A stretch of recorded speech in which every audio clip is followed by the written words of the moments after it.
«Приезжайте, мы убили отца». Именно с таких слов начался звонок в службу скорой помощи в Белогорске в ноябре 2007 года. За этой фразой стояла долгая история семейного кошмара, завершившаяся смертью человека. В тот день жизнь семьи Бухтиных изменилась навсегда.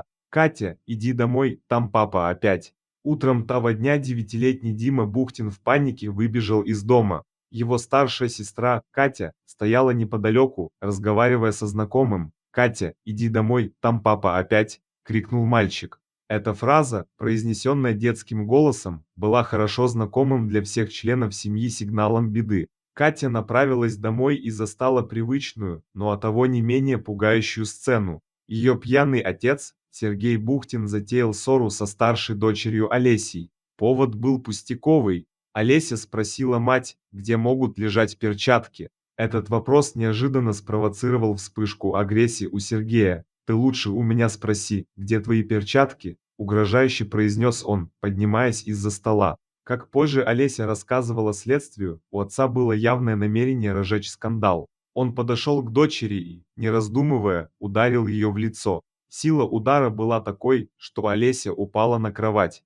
Мужчина не остановился. На защиту Олесии бросились мать, Марина и Катя.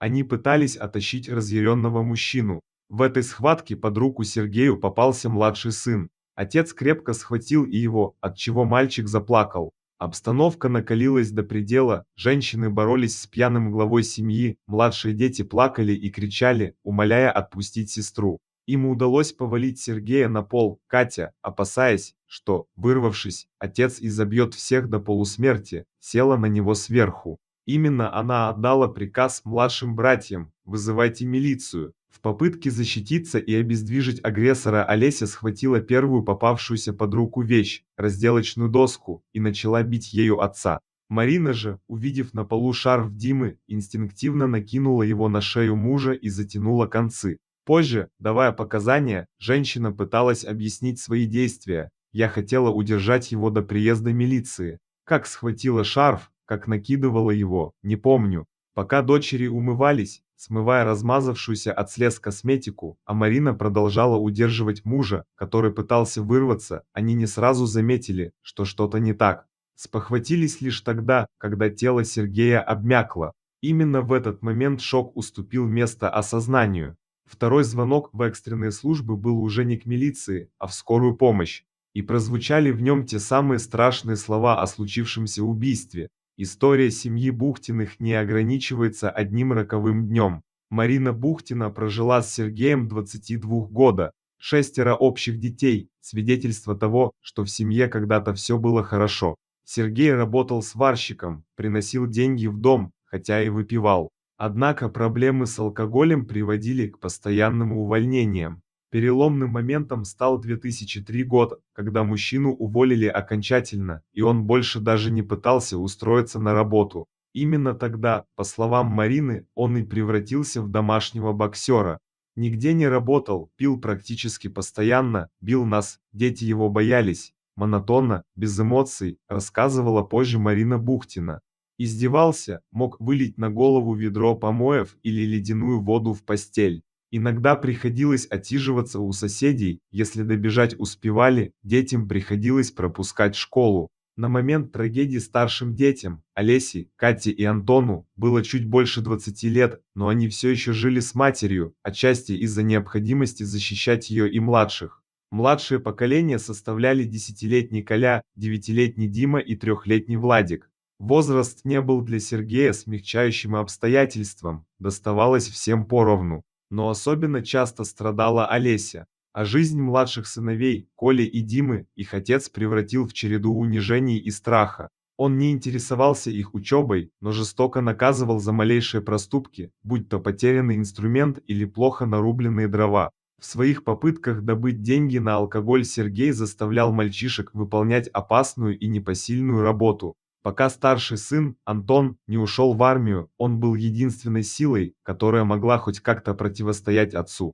После его призыва обстановка в доме стала попросту опасной. Однажды, после особенно жестокого избиения, Марина даже попыталась подать на мужа в суд, но в последний момент пожалела его и забрала заявление.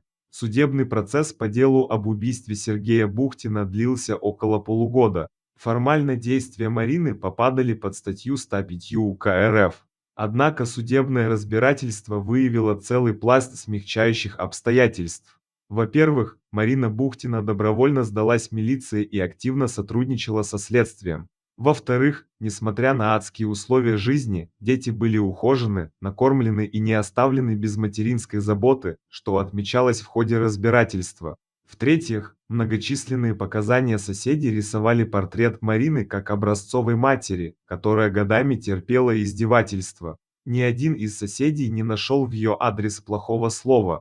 Даже государственный обвинитель, как отмечала сама Марина, отнесся к ситуации с человеческим пониманием, вопреки строгости служебных обязанностей. В итоге Белогорский городской суд, учитывая все эти факторы, а также наличие на иждивении трехлетнего ребенка, вынес необычный приговор. Марина Бухтина была приговорена к 4 годам и 6 месяцам лишения свободы, но с отсрочкой исполнения наказания до того момента, пока младшему сыну Владику не исполнится 14 лет. После смерти Сергея Бухтина в семье, по словам Марины, воцарился долгожданный мир. Она осталась дома с трехлетним Владиком, а трое старших детей работали, обеспечивая семью. Трагедия, как это ни парадоксально, принесла детям чувство освобождения. После смерти мужа все дети испытали чувство облегчения, честно признавалась Марина Бухтина.